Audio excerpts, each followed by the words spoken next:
ನಾವು ಅನೇಕ ಸಾರಿ ಚರ್ಚಿಗೆ ಬರ್ತೇವೆ, ಆದರೆ ದೇವ್ರ ಹತ್ರ ಬರಲ್ಲ. ಭಾಳ ಜನ ಚರ್ಚಿಗೆ ಹೋಗ್ತಾರೆ, ದೇವ್ರ ಹತ್ರ ಹೋಗಲ್ಲ. ಸರಿನಾ ತಪ್ಪ? ಓಕೆ. ಅನೇಕರು ಚರ್ಚಿಗೆ ಹೋಗ್ತಾರೆ, ಆದರೆ ದೇವ್ರ ಹತ್ರ ಬರುವುದಿಲ್ಲ. ಅವರಿಗೆ ದೇವರು ಬೇಕಾಗಿಲ್ಲ, ಚರ್ಚಿಗೆ ಹೋಗ್ತಾರೆ. ಯಾಕಂತ ಹೇಳಿದ್ರೆ ನಮ್ಮ ಸಂಪ್ರದಾಯ. ಕೆಲವರು ಹೇಳ್ತಾರೆ ನಮ್ಮ ಚರ್ಚು ದೊಡ್ಡ ಚರ್ಚು, ನಾವು ಹೋಗಲೇಬೇಕ್ರಿ ಸಂಡೇ. ನಾವೇನು ಮಾಡಬೇಕು? ಸಂಡೇ ಎಲ್ಲಿಗೆ ಹೋಗ್ಬೇಕು? ಚರ್ಚಿಗೆ ಹೋಗಲೇಬೇಕು. ಯಾಕಂದರೆ ನಮ್ಮದು ದೊಡ್ಡ, ಆ ಚರ್ಚಲ್ಲಿ ನಮ್ಮ ಫ್ಯಾಮ್ಲಿನೇ ಮೇನು. ಆ ಚರ್ಚಲ್ಲಿ ನಮ್ಮ ಫ್ಯಾಮ್ಲಿನೇ ಮೇನು. ಅದಕ್ಕೆ ನಾವೇನು ಮಾಡಬೇಕು? ಚರ್ಚಿಗೆ ಹೋಗ್ಬೇಕು. ಓಕೆ. ಸೊ ಅನೇಕರು ಚರ್ಚಿಗೆ ಬರ್ತಾರೆ, ದೇವರ ಬಳಿಗೆ ಬರೋದಿಲ್ಲ. ಓಕೆ. ತುಂಬ ಜನ ಕ್ರಿಶ್ಚಿಯನ್ರ ಹತ್ರ 100ಕ್ಕೆ 99 ಅಥವಾ 100ಕ್ಕೆ 100 ಅಂತಲೇ ಹೇಳ್ಬೋದು. ಎಲ್ಲರ ಹತ್ರ ಬೈಬಲ್ ಇದೆ. ಓಕೆ. ಎಲ್ಲರ ಹತ್ರ ಏನಿದೆ? ಬೈಬಲ್ ಇದೆ, ಆದರೆ ಬೈಬಲ್ ಗೊತ್ತಿಲ್ಲ. ಚರ್ಚಿಗೆ ಬರ್ತಾರೆ, ದೇವ್ರನ್ನ ಹುಡುಕಲ್ಲ. ಬೈಬಲ್ ಇದೆ, ಬೈಬಲೇ ಗೊತ್ತಿಲ್ಲ. ಆದರೆ ಬೈಬಲ್ ಇದೆ, ಬೈಬಲ್ ಮಾತ್ರ ಗೊತ್ತಿಲ್ಲ. ಪ್ರಿಯರೇ, ದೇವರು ಬೈಬಲ್ ಏನಕ್ಕೆ ಕೊಟ್ಟಿದ್ದಾರೆ ನಮಗೆ? ಬರೀ ಓದಕ್ಕಲ್ಲ. ನಾವು ಓದಬೇಕು, ಧ್ಯಾನ ಮಾಡಬೇಕು, ಕೈಕೊಂಡು ನಡಿಬೇಕು, ಕಂಠಪಾಠ ಮಾಡಬೇಕು. ಅದರ ಮೇಲೆ ಸ್ಟಡಿ ಮಾಡಬೇಕು. ಇದರೊಳಗೆ ಏನಿದೆ ನಮಗೆ ಚೆನ್ನಾಗಿ ಗೊತ್ತಾಗಬೇಕು. ಯಾರಿಗೆ ಗೊತ್ತಾಗಬೇಕು? ಪಾಸ್ಟ್ರಿಗೆ ಗೊತ್ತಾದರೆ ಸಾಕು. ಓಕೆ. ಯಾಕಂದರೆ ರಮೇಶಿಗೆ ತುಂಬ ಹಸಿವಾದಾಗ ನಾನು ಊಟ ಮಾಡಿಬಿಡ್ತೇನೆ, ಅವನ ಹೊಟ್ಟೆ ತುಂಬಿಡುತ್ತೆ. ಎಷ್ಟು ಚೆನ್ನಾಗಿದೆ ನೋಡ್ರಿ, ಅಲ್ವಾ? ರಮೇಶ್ ತುಂಬ ಹಸಿವಾದಾಗ ನಾನು ಅವನ ಮುಂದೆ ಕೂತ್ಕೊಂಡು ನಾನು ಊಟ ಮಾಡಿದರೆ ಅವ್ರಿಗೇನಾಗ್ಬಿಡುತ್ತೆ? ಅವನ ಹೊಟ್ಟೆ ಹಸಿವು ಇನ್ನೂ ಜಾಸ್ತಿ ಆಗುತ್ತೆ. ನಿಂಗೆ ಹಸಿವಾಗಿದೆಯಾ? ನೀನೇನು ಮಾಡಬೇಕು? ಊಟ ಮಾಡಬೇಕು. ನನಗೆ ಹಸಿವಾಗಿದೆಯಾ? ನಾನು ಊಟ ಮಾಡಬೇಕು. ಓಕೆ. ಇದು ಏನಂತ ಹೇಳಿದರೆ ರೊಟ್ಟಿ ಅಂತೆ. ಮನುಷ್ಯನು ರೊಟ್ಟಿ ತಿಂದ ಮಾತ್ರದಿಂದ ಬದುಕುವುದಿಲ್ಲ, ದೇವರ ಬಾಯಿಂದ ಹೊರಡುವ ಪ್ರತಿಯೊಂದು ಮಾತಿನಿಂದ ಬದುಕ್ತಾನೆ. ಪ್ರಿಯರೇ, ನಮ್ಮ ಕಡೆಗೆ ನಾನು ಚಿಕ್ಕವನಿರುವಾಗ ಸಭೆಗೆ ಹೋಗ್ತಾ ಇದ್ದೆ. ಒಳ್ಳೆ ಸಭೆ. ಓಕೆ. ಒಳ್ಳೆ ಜನ, ರೈಟ್. ಒಳ್ಳೆ ಕಮ್ಯುನಿಟಿ, ಸಮುದಾಯ, ಒಳ್ಳೆ ಹಾಡುಗಳು, ಒಳ್ಳೊಳ್ಳೆ ಆ್ಯಕ್ಟಿವಿಟೀಸ್ಗಳು ಸಭೆಯಲ್ಲಿ. It was nice. ಆದರೆ ಸಮಸ್ಯೆ ಏನಂತ ಹೇಳಿದ್ರೆ, ಇದನ್ನು ಯಾರು ಸ್ಟಡಿ ಮಾಡಲ್ಲ. Nobody studies the word of god. ಒಳ್ಳೆ ಸಭೆ, ರಾಗ ಚೆನ್ನಾಗಿ ಹಾಡ್ತಾರೆ, ಯೂತ್ಸು ಎಷ್ಟು ಒಳ್ಳೆ ಆ್ಯಕ್ಟಿವಿಟೀಸು, ಡ್ರಾಮಾ ಮಾಡ್ತಾರೆ, ಒಳ್ಳೆ ಸಂಗೀತ ಮಾಡ್ತಾರೆ, ಬೇರೆ ಬೇರೆ ಆ್ಯಕ್ಟಿವಿಟೀಸ್ ಎಲ್ಲ, youth meeting, women's meeting, okay, Father's Day, Mother's Day ಎಲ್ಲ ಮಾಡ್ತಾರೆ. ಆದರೆ ಇದನ್ನು ಸ್ಟಡಿ ಮಾಡಲ್ಲ. ಸೈತಾನನ ಒಂದು ಟ್ರಿಕ್ ಏನಂದರೆ, ಸೈತಾನನ ಒಂದು ವಂಚನೆ ಏನಂದರೆ, ನೀವು ಇದನ್ನು ತಿಳ್ಕೊಳ್ಳಬಾರದು. ಏನಂತೆ ಒಂದು ಸತ್ಯವೇದನ ಏನು ಮಾಡಬಾರ್ದು? ತಿಳ್ಕೊಳ್ಳಬಾರ್ದು. ಯೇಸುಸ್ವಾಮಿ ಹೇಳ್ತಾರೆ ಈ ವಚನದಲ್ಲಿ, ನೋಡ್ರಿ ಏನು ಹೇಳ್ತಾರೆ. ಬೈಬಲ್ ವಿಷಯದಲ್ಲಿ ಅಥವಾ ದೇವರ ವಾಕ್ಯದ ವಿಷಯದಲ್ಲಿ ಯೇಸುಸ್ವಾಮಿ ಒಂದು ಪ್ಯಾರಬಲ್, ಒಂದು ಸಾಮ್ಯನ ಹೇಳ್ತಾ ಇದ್ದಾರೆ. ಅದನ್ನು ಓಕೆ 13ನೇ ಅಧ್ಯಾಯ ಮತ್ತಾಯ 13ರಲ್ಲಿ ಹೇಳ್ತಾರೆ. ಇವರು ಸಾಮ್ಯ ಹೇಳ್ತಾರೆ. ಏನಂತ ಹೇಳಿದ್ರೆ, ಒಬ್ಬವನು ಬೀಜ ಬಿತ್ತಕ್ಕೆ ಹೋದ, ಕೆಲವು ದಾರಿ ಮಗ್ಗಲು, ಕೆಲವು ಬಂಡೆ ಮೇಲೆ, ಕೆಲವು ಮುಳ್ಳು ಗಿಡಗಳಲ್ಲಿ ಅದು ಬಿದ್ದು. ಪೇತ್ರ ಹೇಳ್ತಾನೆ, ಸ್ವಾಮಿ ಅರ್ಥ ಆಗಿಲ್ಲ. ಏನು ಹೇಳ್ತಾನೆ? ಅರ್ಥ ಆಗಿಲ್ಲ ಅಂತ. ಅದಕ್ಕೆ ಯೇಸುಸ್ವಾಮಿ ಅರ್ಥ ಮಾಡೋಕ್ಕೆ ಹೇಳ್ತಾರೆ. ನೋಡ್ರಿ 18ನೇ ವಚನದಲ್ಲಿ, ಬಿತ್ತುವವನ ವಿಷಯವಾದ ಸಾಮ್ಯದ ಅರ್ಥವನ್ನು ಕೇಳಿರಿ. ಯಾವನಾದರೂ ಪರಲೋಕ ರಾಜ್ಯದ ವಾಕ್ಯವನ್ನು ಕೇಳಿ ತಿಳುಕೊಳ್ಳದೆ ಇರುವಲ್ಲಿ. ತಿಳುಕೊಳ್ಳದೆ, ಎಲ್ಲರೂ ಹೇಳೋಣ, ತಿಳುಕೊಳ್ಳದೆ. ಇನ್ನೊಂದ್ಸರಿ ಹೇಳೋಣ, ಇಂಗ್ಲಿಷ್ ಹೇಳೋಣ, ಅಂಡರ್ಸ್ಟ್ಯಾಂಡ್. ಇನ್ನೊಂದ್ಸರಿ ಏನು ಮಾಡೋಣ? ಅಂಡರ್ಸ್ಟ್ಯಾಂಡ್. Understand the Bible. ಸತ್ಯ ವೇದವನ್ನ ತಿಳ್ಕೊಳ್ಬೇಕು. ಇದ್ರಾಗೇನು ಬರೆದಿದೆ, ಯಾಕೆ ಬರೆದಿದೆ, ಯಾರಿಗೆ ಬರೆದಿದೆ, ಯಾವಾಗ ಬರೆದಿದೆ, ಇದನ್ನ ತಿಳ್ಕೊಳ್ಬೇಕಂತ ನಮ್ಮ ದೇವರ ಚಿತ್ತ. ಅದಕ್ಕಾಗಿ ಪವಿತ್ರಾತ್ಮನು ನಮ್ಮ ಮೇಲೆ ಇಳಿದು ಬರ್ತಾರೆ, ನಮಗೆ ವಾಕ್ಯವನ್ನ ಎಕ್ಸ್ಪೋಸ್ ಮಾಡ್ತಾರೆ. ಯೇಸು ಸ್ವಾಮಿ ಶಿಷ್ಯರು ಎಮ್ಮಾವಿಗೆ ಹೋಗ್ತಾ ಇರಬೇಕಾದ್ರೆ ಅವ್ರ ಮಧ್ಯದಲ್ಲಿ ನಿಂತ್ಕೊಂಡು ನಡೀತಾ ಇದ್ದಾರೆ. ಯಾರಿದ್ದಾರೆ? ಯೇಸು ಸ್ವಾಮಿ ಮಧ್ಯದಲ್ಲಿ ಇದ್ದಾರೆ. ಓಕೆ, ಆದರೆ ಧರ್ಮಶಾಸ್ತ್ರ ಯೇಸು ಸ್ವಾಮಿ ಮಧ್ಯದಲ್ಲಿ ಇದ್ರೂ ಸಹ ಶಿಷ್ಯರಿಗೇನಾಗಿಲ್ಲ, ಅರ್ಥ ಆಗಿಲ್ಲ, ತಿಳ್ಕೊಂಡಿಲ್ಲ. ಯಾರಿದ್ದಾರೆ ಮಧ್ಯದಲ್ಲಿ? ಯೇಸು ಇದ್ದಾರೆ. ಚರ್ಚಲ್ಲಿ ಯೇಸು ಇದ್ದಾರಾ? ಎಲ್ಲರೂ ಹೇಳೋಣ, ಚರ್ಚಲ್ಲಿ ಯೇಸು ಇದ್ದಾರಾ? ಗಟ್ಟಿಯಾಗಿ ಹೇಳೋಣ, ಇದ್ದಾರೆ. ಆದ್ರೆ ಧರ್ಮಶಾಸ್ತ್ರ ನಮಗೆ ಅರ್ಥ ಆಗಿಲ್ಲ.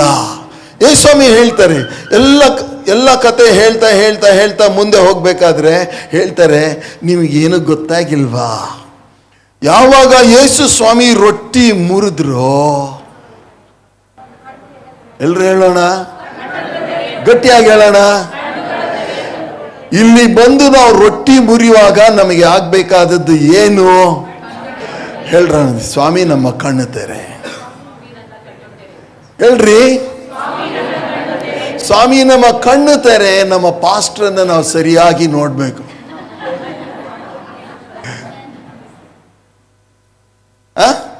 ಈಗಲೇ ಹೇಳಿದ್ರಿ ಪಾಸ್ಟರ್ ಚೆನ್ನಾಗಿ ಕಾಣ್ತಾ ಇದ್ದಾರಂತ. ಇದು ನೋಡ್ರಿ, ಇವತ್ತು ಬೆಳಿಗ್ಗೆ ನೀವು ಇಲ್ಲಿ ಬರೋಕೇನ ಮುಂಚೆ ನಾನು ಕನ್ನಡಿನೇ ನೋಡಿಲ್ಲ ಅನ್ನೋರು ಕೈ ಎತ್ರಿ.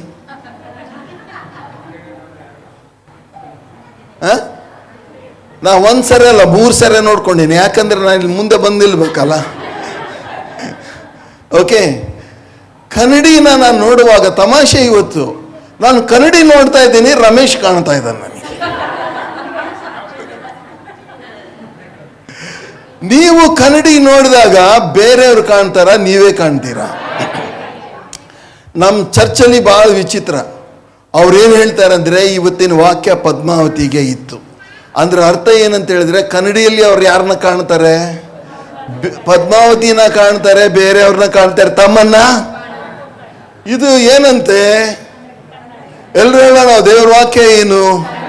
ಕನ್ನಡಿಯಲ್ಲಿ ನೀವು ನೋಡುವಾಗ ಯಾರು ಕಾಣ್ತಾರೆ? ಹಲ್ಲೆಲೂಯಾ. ಇದನ್ನ ನಾನು ದಿನಾಲು ನೋಡ್ತೇನೆ, ದಿನಾಲು ನನಗೆ ಇದು ಬೋಧಿಸ್ತದೆ. ನವೀನ್, ಓಕೆ, ಸ್ವಲ್ಪ ಸರಿ ಮಾಡ್ಕೋ. ದೇವ್ರ ವಾಕ್ಯ ಹೇಳ್ತಿದೆ, ನವೀನ್ ಸ್ವಲ್ಪ ಸರಿ ಮಾಡ್ಕೋ. ಓಕೆ, ನಿನ್ ಮೀಸೆ ಸರಿಯಾಗಿಲ್ಲ. ಓಕೆ, ನಿನ್ನ ಐಬ್ರೋ ಸರಿಯಾಗಿ ಇಲ್ಲ. ಓಕೆ, ಟೈ ಸರಿಯಾಗಿಲ್ಲ. ಓಕೆ, ನೀನು ನಮ್ಮನ್ನ ನಾವು ಸರಿಪಡಿಸಿಕೊಳ್ಳುವುದು ಯಾವುದರಿಂದ?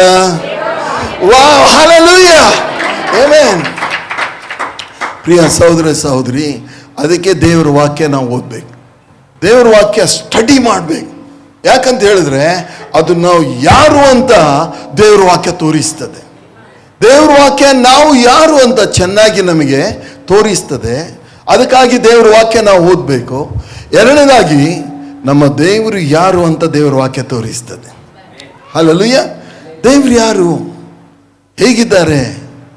ಓಕೆ, ನಾನು ನಿನ್ನೆ ಒಬ್ಬ ಮುಸ್ಲಿಂ ಮಹಿಳೆ, ಅವಳು ಇರಾನ್ದಲ್ಲಿ ಅವಳಿಗೆ ತುಂಬ ಹಿಂಸೆ. ಚಿಕ್ಕ ಮಗು ಇರುವಾಗಲೇ ಅವಳಿಗೆ ಮದುವೆ ಮಾಡಿ, ನೀನು ಇಂಥವನ್ನೇ ಮದುವೆ ಆಗಬೇಕು, ಹೆಂಗಸರಿಗೆ 108 ರಿಸ್ಟ್ರಿಕ್ಷನ್.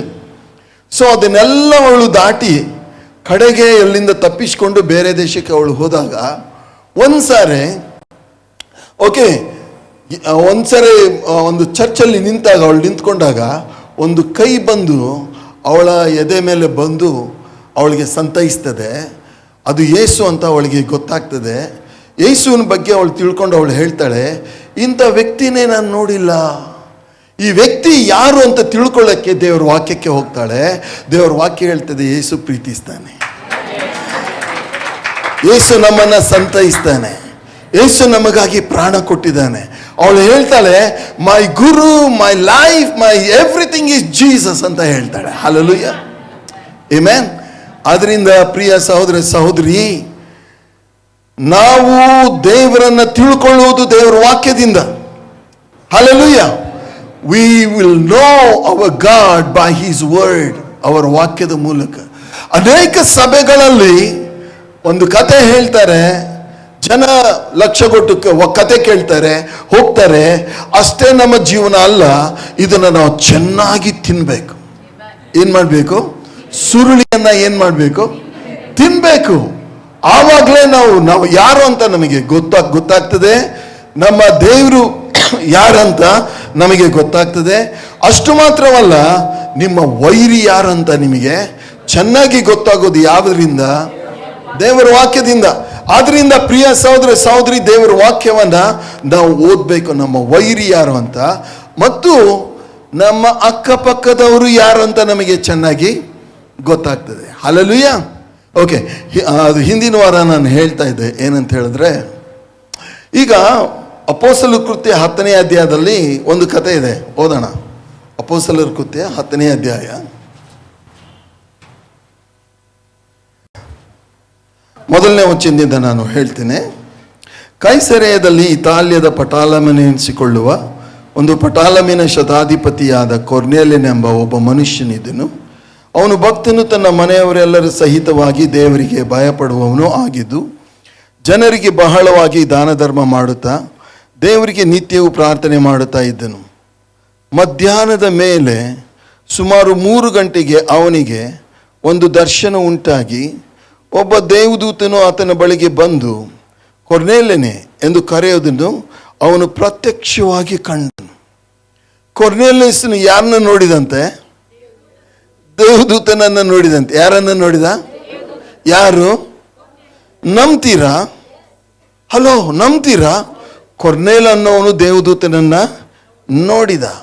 ಈಗ ನಿಮ್ಮ ಪಾಸ್ಟರ್ ನವೀನ್ ಅವರು ಸಹ ಒಬ್ಬ ದೇವದೂತನನ್ನು ನೋಡಿದ್ದಾರೆ ಅಂದ್ರೆ ನಂಬ್ತೀರಾ? ಕೆಲವರು ವಿಚಿತ್ರ, ಕೊರ್ನೇಲಿಯಸನ್ ನೋಡಿದಾನಂದ್ರೆ ನಂಬ್ತಾರೆ, ಪಾಸ್ಟರ್ ನವೀನ್ ನೋಡಿದಾರಂದ್ರೆ ಅದೆಲ್ಲ ಸಾಧ್ಯ ಇಲ್ಲ. ಇವೆಲ್ಲ ಈಗಿನ ಕಾಲದಲ್ಲಿ ಅದು ಸಾಧ್ಯ ಇಲ್ಲ.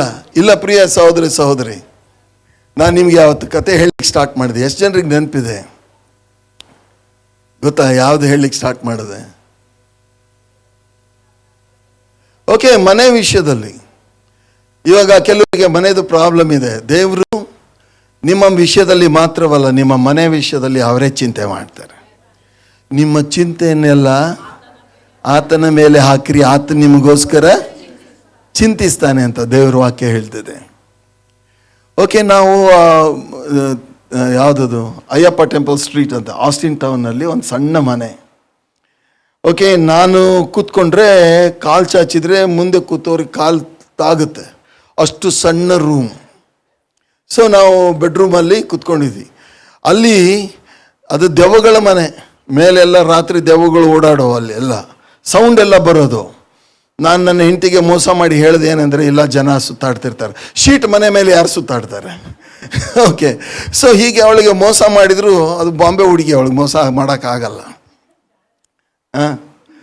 ಓಕೆ, ಸೊ ಒಂದು ಸಾರಿ ಮಿಡ್ಲ್ ರೂಮಲ್ಲಿ ನಾವು ಕೂತ್ಕೊಂಡು ಮಾತಾಡ್ತಾ ಇರಬೇಕಾದ್ರೆ suddenly I saw in a vision, ನಾನು ಆತ್ಮದಲ್ಲಿ ನೋಡಿದೆ, ಇನ್ ಅ ಹೆವನ್ ಅ ಏಂಜಲ್ ಲೆಫ್ಟ್.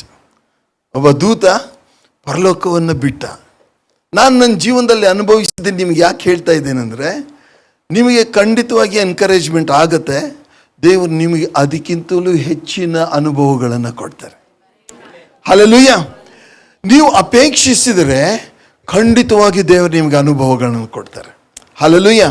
ಸೊ ನಾನು ಅಲ್ಲಿ ಕೂತ್ಕೊಂಡಾಗ ದೇವರು ಹೇಳಿದರು, I have released N angel, ಒಬ್ಬ ದೂತನನ್ನು ಕಳಿಸಿದ್ದೇನೆ, ಆತ ನಿನಗೆ ಹೋಗಿ ಒಂದು ಮನೆಯನ್ನು, ಇದಕ್ಕಿಂತ ಉತ್ತಮವಾದ ಮನೆಯನ್ನು ನಿನಗೆ ಹುಡುಕಿ ಕೊಡ್ತಾನೆ.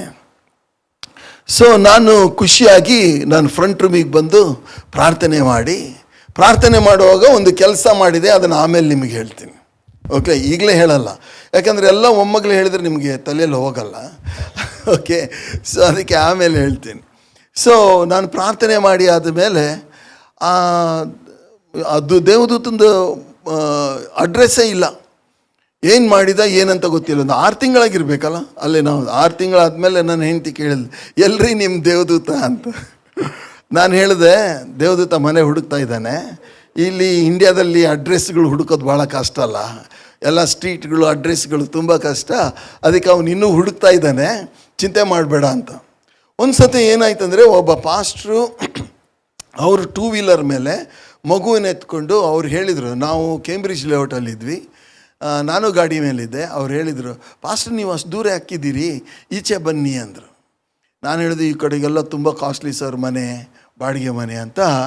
ನಾವು ಹಂಗೆ ಗಾಡಿ ಹೊಡ್ಕೊಂಡು ಮಾತಾಡ್ಕೊಂಡೇ ಹೋಗ್ತಾಯಿದ್ದೀವಿ. ಹೋಗ್ತಾ ಹೋಗ್ತಾ ಹೋಗ್ತಾ ಹೋಗ್ತಾ ಹಾಗೆ ನಾವು ಎಲ್ಲಿ ಹೋಗ್ತಾ ನಮಗೆ ಗೊತ್ತಿಲ್ಲ, ಸುಮ್ಮನೆ ಮಾತಾಡ್ಕೊಂಡು ಗಾಡಿ ಹೊಡ್ಕೊಂಡು ಹೋಗ್ತಾ ಇದ್ದೇವೆ. ತಿಪ್ಸಂದ್ರ ಬಂತು. ತಿಪ್ಸಂದ್ರ ಬಂದಾಗ ಅಲ್ಲೊಂದು ಕಡೆಗೆ ಸುಮ್ಮನೆ ಇಬ್ಬರು ಗಾಡಿ ನಿಲ್ಲಿಸಿ ನಾವು ಒಬ್ರಿಗೊಬ್ರು ಮುಖ ನೋಡ್ತಾ ಇದ್ವಿ. ಯಾಕೆ ನಿಲ್ಲಿಸಿದ್ವಿ ಅದು ನಮಗೆ ಗೊತ್ತಿಲ್ಲ. ಎದುರುಗಡೆ ಒಂದು ಆಫೀಸ್ ಇತ್ತು. ಆಫೀಸಲ್ಲಿ ಒಬ್ಬ ಕೂತ್ಕೊಂಡಿದ್ದ. ಅದು ರಿಯಲ್ ಎಸ್ಟೇಟ್ ಆಫೀಸ್, ನಮಗೂ ಗೊತ್ತಿಲ್ಲ. ಅವನು ಆರಾಮಾಗಿ ಕೂತ್ಕೊಂಡಿದ್ದ. ನಮ್ಮನ್ನು ನೋಡಿದ, ಎದ್ದು ಹೊರಗೆ ಬಂದ. ಮನೆ ಬೇಕಿತ್ತಾ ಅಂದ ತಕ್ಷಣ ನಾವು ಹೇಳಿದೆ, ಹೌದು ತೋರಿಸಿ.